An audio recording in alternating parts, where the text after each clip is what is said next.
সর্বশেষ যে লোকটা জান্নাতে যাবে তাকে আল্লাহ তাআলা জাহান্নামের আগুনে পোড়াতে পোড়াতে ছাই বানিয়ে ফেলবে।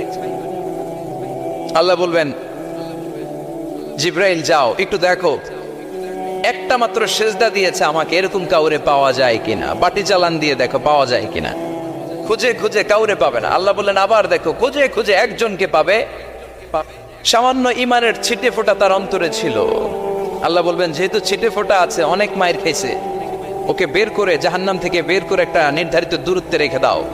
রেখে দেয়া হবে, কিন্তু জাহান্নামের আগুনের লেলিহান শিখাতে তার গা ঝলসে যাবে। সে আল্লাহর ডেকে বলবে, মাবুদ তোমার কাছে আমি কিছু চাই না।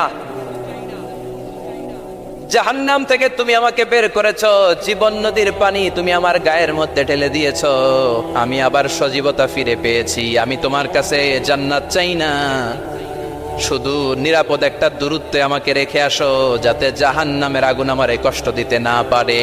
আল্লাহ, আমি কিন্তু তোমার কাছে জান্নাত চাই না। কি চাই না? কি চাই না? জান্নাত চাই না, কিন্তু জাহান্নামের আগুন আমারে কষ্ট দিচ্ছে, এতটা দূরত্বে রাখো যাতে জাহান্নামের আগুন আমার গায়ে না লাগে। আল্লাহ বললেন, ওকে রাখবো, কিন্তু আমার সাথে একটা কন্ট্রাক্টে যেতে হবে, যে এটা তোমাকে দিলে তুমি আর নতুন করে কিছু চাবা না। সে বলবে, আমি রাজি। কন্ট্রাক্ট হয়ে যাবে।